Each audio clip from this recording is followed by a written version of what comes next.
2வது மாநாடு தான் நடத்தி இருக்கிறாங்க. அதுக்கு வயசு 1.5 வயசு குழந்தை. ஒருமுறை கூட எம்எல்ஏ ஆகல, ஒருமுறை கூட சட்டமன்ற தேர்தலில் சந்திக்கல. அப்படி இருக்கிறவர்களெல்லாம் ஆசைப்படலாம், தவறல்ல. எங்கேயுமே போகாம வீட்டிலேயே அமர்ந்து கொண்டு கனவு காணலாம், அது நனவாகாது.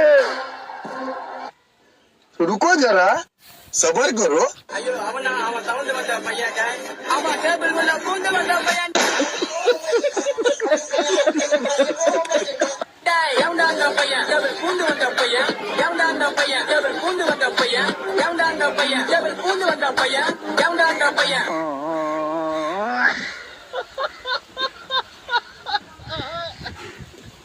தவந்து வந்த பையன்.